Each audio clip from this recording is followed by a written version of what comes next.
Hey guys, welcome back. This morning we're going to take you and have a look at a property. So basically, the landlord of the unit that the house that we've been renting here in Merida, she's also a real estate agent. Everyone has a side gig or a couple of different gigs in Mexico is what I'm finding.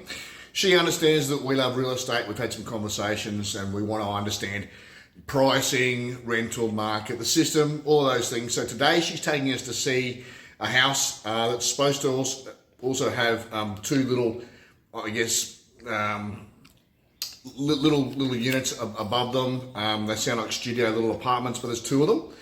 And it's on a house, I think maybe it's 1,000 meters, 800 meters of land. Not huge, but in this part of Mexico, some of the blocks are smaller. So the area is in a place called Cholul, which, if you look at the map of Merida, it sits just outside what I would call the main boundary of the town, which is the Periférico, which is basically a huge ring road highway all the way around the town. That's the border. That's how that works.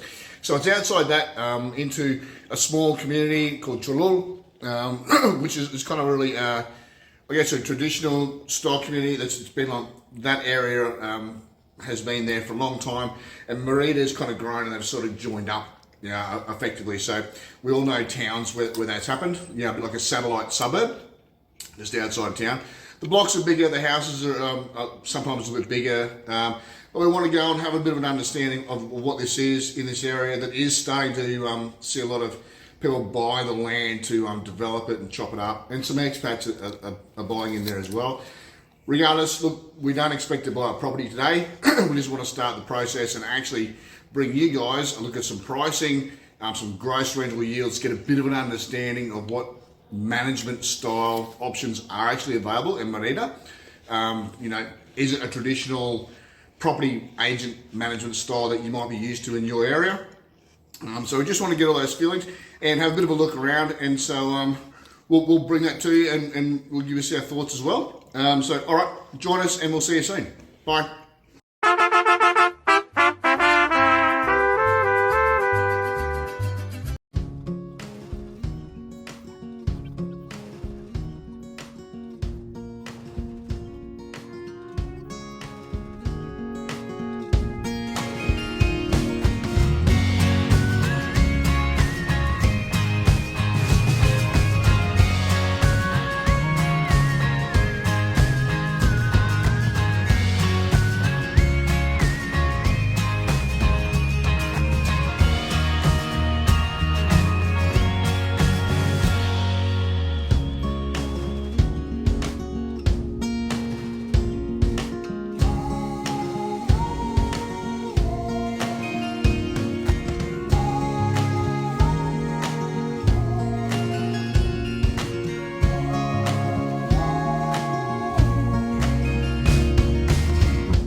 here at the back here, you can see big high construction with the 2 suites up on top. Pool needs a bit of work obviously, but this is just a dipping pool. Not really a pool, is it? It's more like a pond. Hasn't had much care taken of it. Might have been once upon a time a spa actually.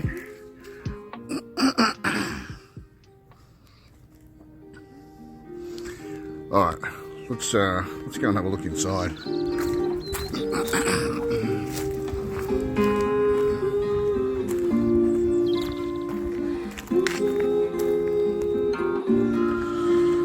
Okay guys, so that was the house we just looked at. What I've just done is I've walked out to the front street and looking at the neighbours, as you should always do when you're buying anywhere. Have a look around. Look, this is Mexico. This is such a different style of everything for us, which is kind of nice. But what does it mean to actually live in places like this, or own real estate like this? Everything's getting more expensive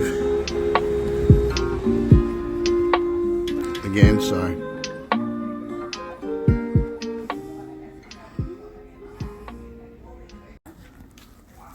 Is this almost rented all the time? Yeah, it's not a 12-month tenancy, it's just turnover. They have 2 options. They have Airbnb.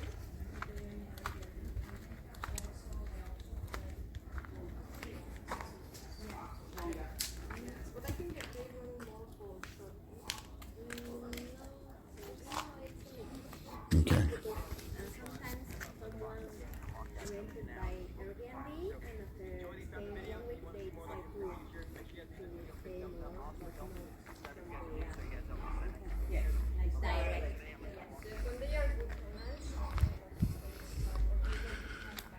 Okay, so that was inside the house. We're back out to the front yard. Interesting. Front gate. Front gate for people to come through. Big ass kind of street light almost. It's interesting.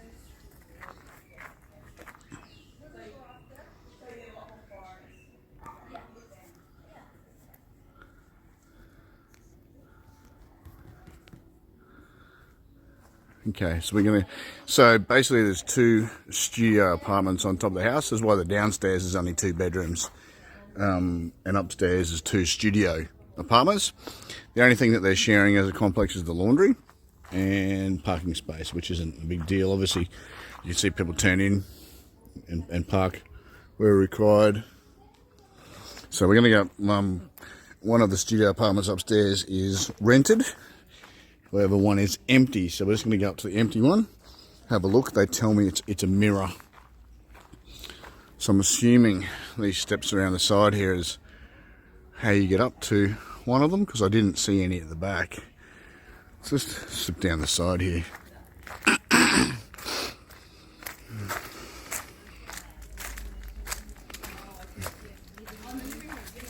Okay. So these are obviously the steps up to at least one of the studios, but perhaps 2, because I can't see any others. Big concrete side walls. And you know what? You look around at the ground, you go, where's all the grass? But this area is so rocky. That's just how it works. There's the back section again. Okay, so the girls are going up the studio apartment.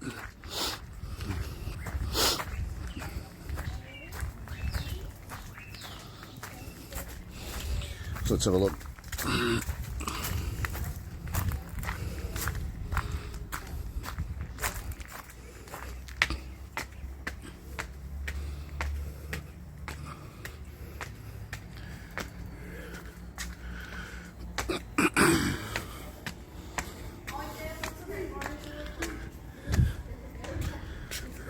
Okay, all right, so along here, so obviously, oh wow, so obviously this one at the end here is just your apartment that's rented. Nice little area up here. And then we come through to the one that's empty. Not beautiful. You can see, okay, so these are all the modern renovations. Modern kitchen. Excellent. Yeah, I like it. So this would probably be 60 metres maybe. 60 square metres. What do we got? Skylight. Fan. Aircon. Obviously a little sitting area. Yeah, cupboards. Alright. Workbench. Proper workbench.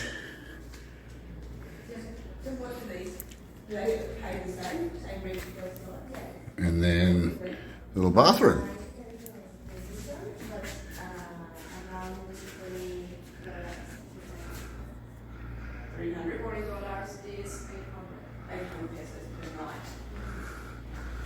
Okay, cool. All right.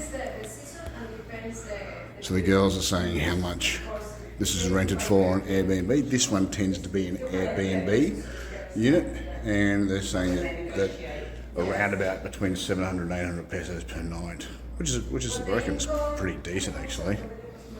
Obviously you need to be living here to Airbnb it, but all right, I'm gonna break, guys, and get some photos. So that'd be 12 square metres. Big bedroom number 2 for downstairs. Got your split system.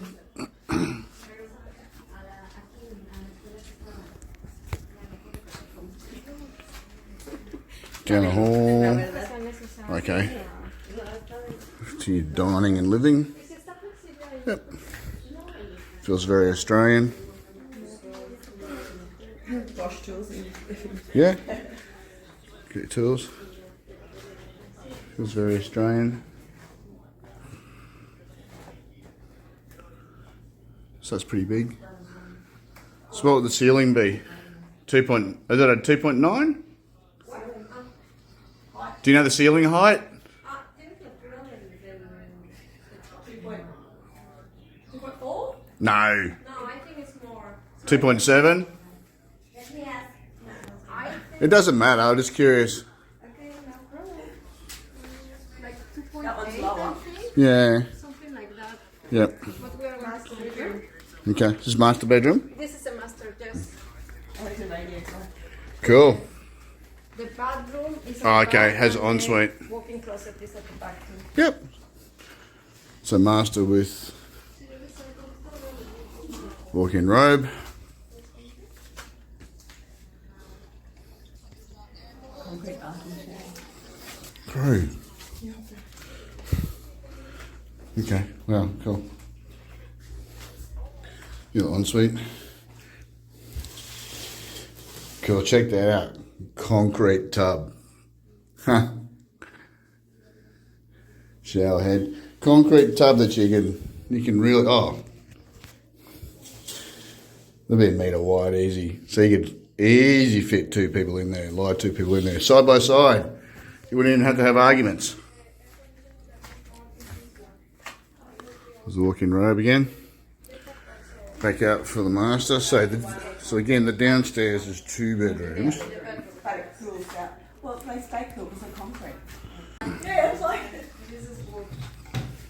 Sí es madera, ¿verdad? ¿Qué nota? Sí, ya vi. Okay, so you got. Los gabinetes de cocina. So this is the downstairs house. We got the kitchen. Was that one? Kitchen, Yep. yes. Concrete benches. The concrete sink. Yeah, cool. I like it. This is very Mexican. Isn't it? Yeah. A second It's one. perfect to wash like yeah. your tennis and things that you don't want to put in the Yep. kitchen of the bathroom. Okay, guys. So that was the house we just looked at. What I've just done is I've walked out to the front street and looking at the neighbours, as you should always do when you're buying anywhere. Have a look around. Look, this is Mexico. This is such a different style of everything for us, which is kind of nice. But what does it mean to actually live in places like this, or own real estate like this. Everything's getting more expensive again, so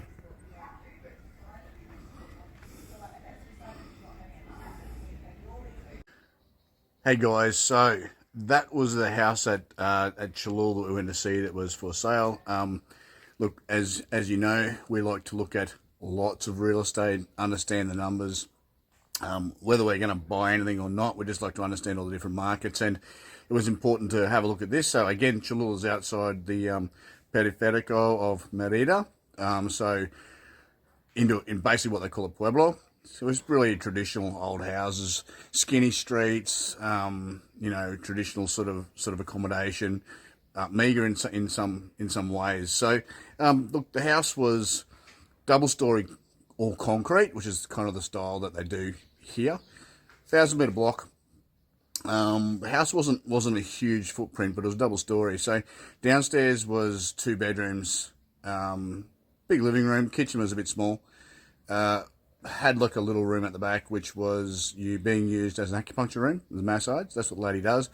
Heaps of room at the back, little pool, and then but upstairs was 2, I guess, self-contained suites.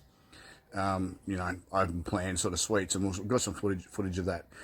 So trying to do the numbers on that, I guess, as an investment, is they were saying. And look, you know, take it with a grain of salt, but they were saying that they think the top 2 rent for a combination of Airbnb and longer term rentals that are outside Airbnb, about 30,000 pesos a month.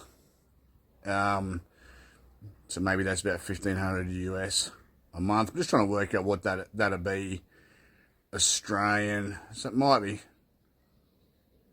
No, I'll work that out and put it back in. So 30,000 pesos a month. They said that if they think longer term rental for downstairs, the 2-bedroom downstairs, potentially about 20,000 pesos a month. So you might have to maybe 50,000 pesos a month. But let's take that with a grain of salt. Let's say it's 40,000 pesos a month, and then you've got, you know, by the time you have gaps in accommodation stays, you're paying for someone to help maintenance around the property, you're paying for someone to help, you know, manage it effectively. Maybe that's 40,000 pesos a month, maybe it's less. So 40,000, let's say it's 40,000, let's just be generous. So what's that? 40,000 pesos a month, you know, 480,000 a year. The asking price of that property is 4.8 million pesos. So if those numbers are correct, you've got a 10% gross yield. For an area that is potentially starting to get a lot of expat money flooding into it, it's starting to get a lot of interest, and a lot of interest from Mexicans around the other parts of Mexico buying in this area. They don't want to live in the city, and they want to be a bit quieter, a bit slower, a bit sleepier, a bit more land. That's kind of how that works. So numbers are interesting. 10% gross yield, maybe. You know, based upon what we're being told. We've actually been told more than that, but I guess those numbers you could probably work on. I don't know, say 400,000 Australian to maybe take 40,000 a year in rent. Not terrible. A lot of other hurdles to do to buying real estate in other countries, but at least you can hold land title in Mexico if you've got a temporary residence visa or a permanent residence visa or you're a citizen. So anyway, guys, that was the property we looked at. I'm glad we looked at it. Construction to do, because we talked about, hey, what else can we do to the property? And, you know, obviously you can extend at the back, because there's heaps at the back. You can extend at the front even. So there's no restriction on actually how many dwellings you can have on the block. What the restriction is generally green space of the land, and they said it's about 20%-ish. So let's say you could have 800 meters coverage of buildings on that. So you could do another duplex at the back, effectively, double-story duplex. Construction is about 12,000 pesos a metre, so about $1,000 Australian a metre. So maybe, I'm not sure what that is, it might be $700 a metre US, cheaper than in Australia, which is where I'm from. But you know what? Getting builders, building contracts, all that sort of stuff scares the pants off me. However, need to understand how all that works. So anyway, guys, all right, that's it. That was our little trip to look at a property, an investment property. We'll bring in more thoughts later on. All right, see ya.